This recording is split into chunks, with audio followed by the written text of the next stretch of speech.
Hay discrepancias sobre la decisión de optar por el voto presencial o telemático para las elecciones del 2021. La entrevista a la carta, en diálogo directo con los protagonistas de los hechos. Nos acompaña a esta hora Enrique Pita, vicepresidente del Consejo Nacional Electoral. ¿Cómo está? Muy buenas tardes, gracias por acompañarnos. Gracias, Gisela. Buenas tardes. Un saludo cordial a usted y a todos los radioescuchas. Enrique, en medio de la pandemia por coronavirus, ¿es posible un proceso normal con más de 11 millones de ecuatorianos movilizándose en un solo día a recintos en los que se aglomeran cerca de 15,000 personas para hacer uso de su derecho al voto? ¿Es posible? Definitivamente no. Uh-huh. Y ese es un gran desafío para la función electoral, organizar un proceso que por un lado se ajuste a esas condiciones extremas que nunca se han presentado en ocasiones anteriores, de tener que precautelar la salud de los ecuatorianos, porque no sabemos qué va a pasar hasta abril del próximo año. Los expertos en salud pública anuncian que posiblemente tengamos que mantener ciertas precauciones, pero al mismo tiempo también respetar el derecho de los ecuatorianos a participar en una forma segura y hacer un proceso limpio y transparente. También dentro de un entorno económico sumamente complicado como es el que tiene el país. Estas son condicionantes que nos obligan a nosotros como función electoral a planificar un proceso dentro de estas limitaciones, sin perder tampoco de vista la necesidad de que, como lo dije al comienzo, permitir la participación de la mayor cantidad de ecuatorianos y al mismo tiempo hacer las cosas bien, para que la gente tenga confianza en que el resultado fue producto de la voluntad popular. Ahora es preocupante porque parece que las opciones que existen no hay consenso para ellas y preocupan mucho por la situación que usted justamente acaba de describir. Justamente en Notimundo Estelar estuvo con nosotros la presidenta del Consejo Nacional Electoral, Diana Tamain, y ella manifestó el por qué no es posible optar por la opción del voto telemático. Quisiera que le escuchemos, por favor. Seguro, gracias.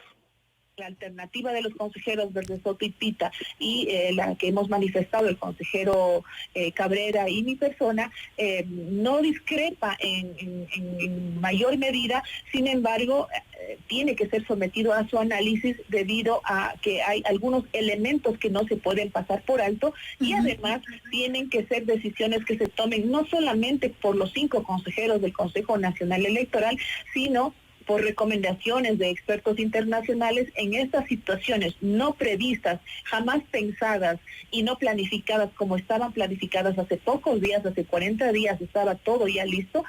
Tenemos que ampliar el debate con las organizaciones políticas, con la sociedad civil, con la autoridad sanitaria para tomar el mejor mecanismo. Por eso, estas 2 propuestas que están planteadas, que en esta reunión los consejeros Pita y Berdesoto no se han cerrado la posibilidad que sea solamente telemática, porque no hay la realidad de que no tenemos la cobertura de internet al 100% del territorio nacional y esto traería problemas por la universalidad y la igualdad en el voto como manda la. Vamos a la presidenta del Consejo Nacional Electoral, Diana Tamain, sobre por qué podría ser un poco riesgoso o tal vez no adecuado el voto telemático. ¿Usted está de acuerdo? ¿Cree igual? Bueno, tiene razón al decir que de que Ecuador no tiene una cobertura de internet total en el país y que eso podría dificultar unas elecciones.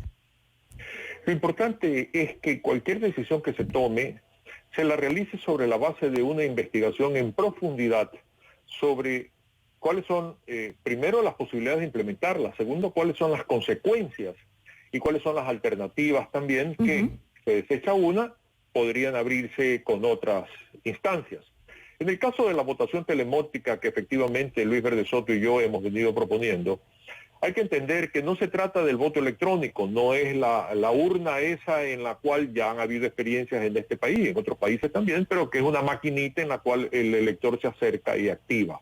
Eso obviamente pero tampoco podemos de carácter presencial, eso no se puede permitir. O sea, descartada también. Está descartada por costos y por tiempo, porque las máquinas no las tenemos aquí, tendríamos que buscar traerlas. Y las últimas máquinas que vinieron de Venezuela, pues con todo el cuestionamiento a la imparcialidad de procesos que se hacen allá. Primera situación. Por lo tanto, ¿qué es el voto telemático? Definamos. El voto telemático es la posibilidad de que usted, yo y todos los ecuatorianos que se hayan empadronado, significa manifestado la posibilidad de utilizar esta alternativa, se hayan empadronado, en un sistema que posteriormente va a reconocer a usted, a mí, a los empadronados, para que no exista la posibilidad de que alguien tome esa identificación y vote por usted. Ok.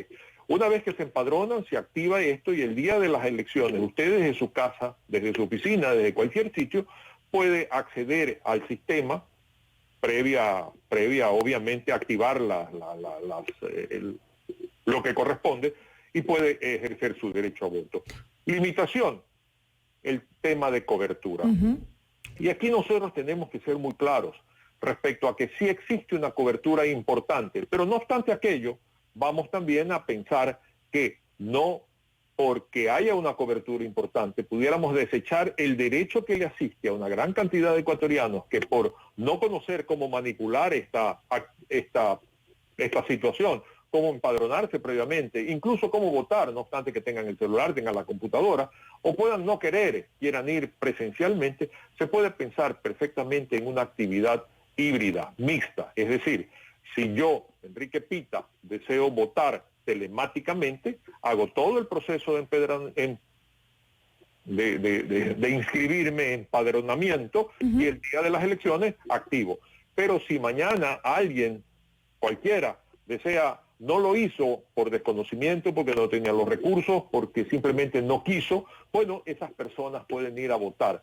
A un recinto, es decir... A un recinto, claro. Es decir, eso aminoraría el tema de la gente que pueda ir a votar a un sitio, a un mismo sitio, pero no, también hay un riesgo ahí de aglomeración, no lo puedes descartar. Estamos claros. Por eso es que, de alguna manera, tenemos que analizar. Nosotros hemos dicho, ok, vamos a lo telemático que permitiría que el 30, el 40% de la población opte por esto, con una ventaja adicional, y vamos a la votación en el exterior, ¿verdad? Porque el elector del exterior tiene que empadronarse y moverse 2 horas para ir a votar en los recintos electorales que se definen para el efecto. Pero en este caso ellos ya van a poder votar desde su casa. Nosotros los ecuatorianos vamos a poder votar desde nuestras casas, de nuestras oficinas, de donde nosotros querramos. Pero hay una cantidad importante de ecuatorianos, digamos que es el 50, digamos que es el 60%. De 11 millones estamos hablando de 7 millones. Que no podrán acceder al Internet y votar. No tienen, no quieren, no lo han hecho, van a ser presencial. Pero la carga de concentración se disminuye significativamente, es controlable. Ahora, por salud. Enrique, tenemos... A ver, concluye la idea, por favor. No, le iba a decir, pero ¿qué alternativa? Porque estamos hablando de alternativas propuestas sobre la base de aspectos técnicos, aspectos económicos, la seguridad es importante, la experiencia que pudiera existir, no en este país, sino en otros países. Eso le iba a preguntar justamente, ¿qué experiencia tenemos del voto telemático en el ámbito internacional? ¿Existe experiencia con el voto telemático? La mejor experiencia es la experiencia que existe en un país pequeñito que tiene una conectividad increíble que se llama Estonia. Pero la mejor experiencia es que usted debe haber hecho compras en Amazon, usted debe haber hecho transferencias en... Sí, pero no siempre son seguras.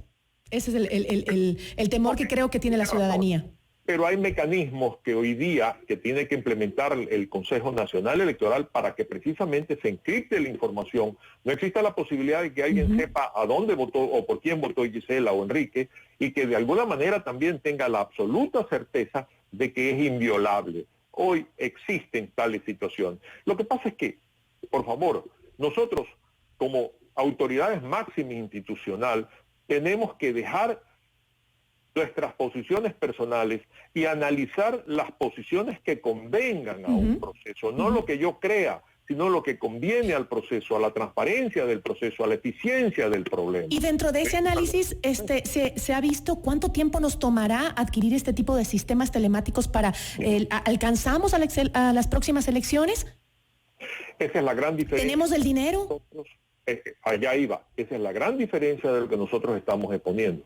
Hemos hecho un análisis comparando el presupuesto que está supuestamente convenido o supuestamente analizado sobre una votación tradicional, como estuvo preparado, digamos que son 122, 123 millones de dólares, hemos analizado ese presupuesto y sobre la base de, tomando de ese presupuesto lo que sí se puede utilizar respecto al voto telemático, consideramos que no pasa de 70 millones de dólares la implementación de ese voto telemático y sí hay tiempo. Lo que necesitamos es voluntad, decisión, ganas.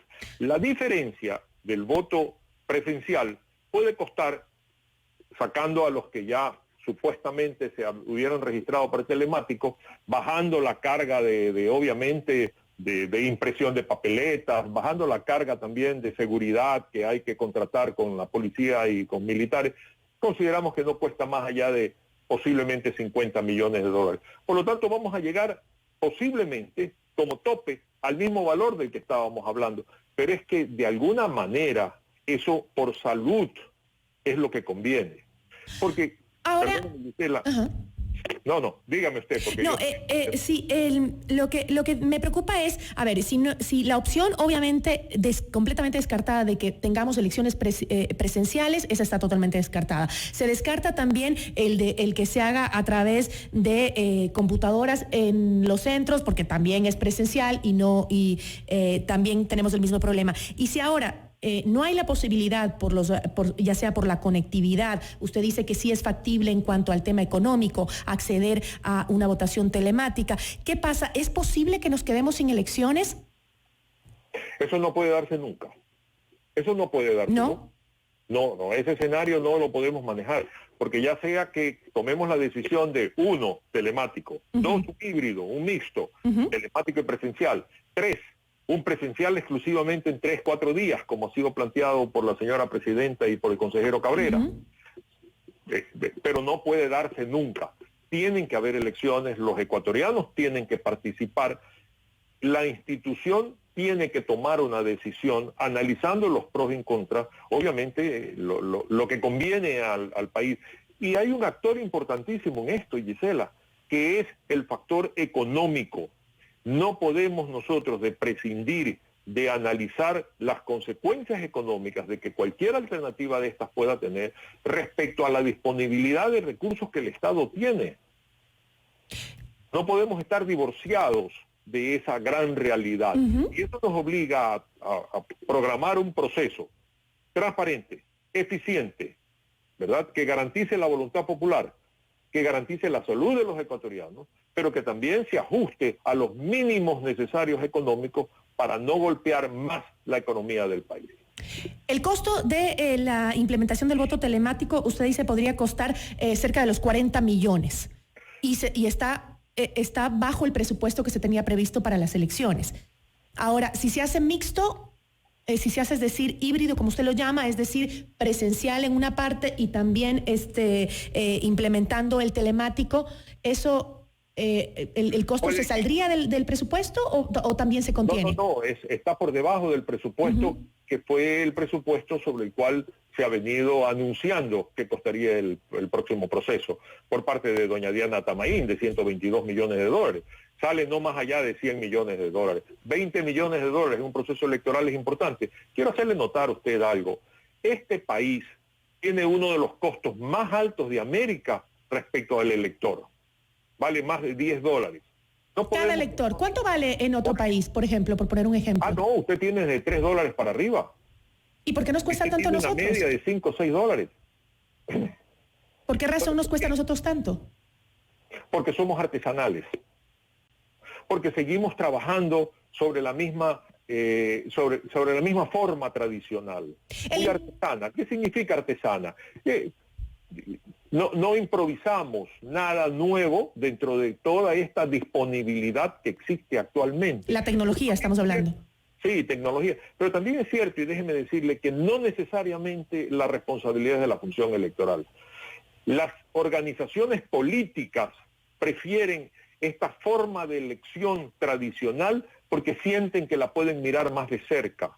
La sociedad siente que también esa es la forma normal, no importa lo que cueste, porque la pueden tocar, la pueden palpar. Lo otro es etéreo, no lo pueden ver, les sorprende. Por lo tanto, hay desafíos, hay paradigmas que tenemos que vencer. Y creo que hoy es el momento, ¿no? Cuando tenemos una pandemia que justamente nos dice, ya no puedes volver a lo de antes, ahora tienes que cambiar de visión del mundo, y una de ellas es la tecnología para ayudarnos a esto.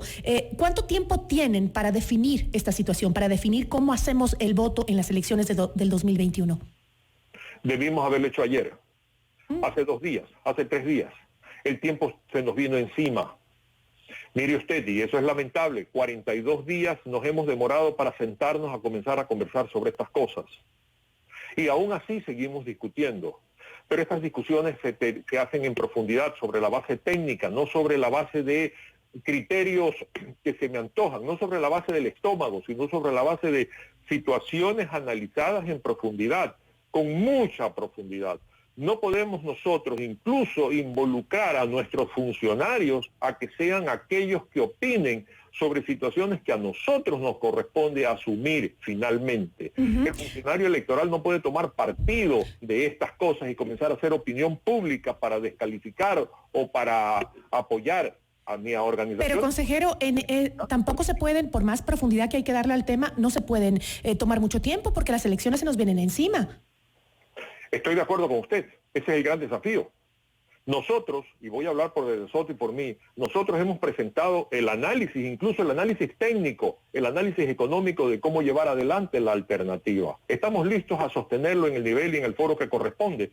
Sin embargo, la alternativa de hacerlo en 3 días, que es la que ha promovido la señora Presidenta y consejero Cabrera, no conocemos la base legal, no conocemos lo técnico, no conocemos lo económico. Que me cuenten cómo va a ser el padrón electoral, que me cuenten cómo se va a garantizar la seguridad de las urnas, ya sean las utilizadas, porque no van a ser contadas en el mismo día, sino 2 o 3 días después. Cómo va a ser el coste, la seguridad por parte de Fuerzas Armadas, cómo va a ser el costo final de una alternativa de esto. Porque no, es muy fácil opinar y es muy fácil decir. Lo importante es que todos, cuando opinemos y expresemos una opinión sobre algo, tengamos la absoluta certeza de que eso es analizado previamente y es factible, realizable desde el punto de vista económico, técnico y por supuesto legal. Bueno, tenemos que cerrar, pero me quedo con el tema de que tienen que apurarse en el análisis de esas opciones que están planteando, tanto el que sean las elecciones en 3 días para evitar aglomeraciones, como ver si se las hace o telemáticamente o, en su defecto, pues las dos, un mix, telemática y con presencial. Pero esa decisión se la tiene que tomar pronto, porque para las elecciones del 2021 nos queda muy poco tiempo. Cada vez se acorta más el tiempo para ello, y con esta pandemia, pues las decisiones tienen que ser rápidas y, como usted dijo, analizadas a profundidad. Enrique Pita, muchísimas gracias por habernos acompañado. A usted siempre, muchas gracias.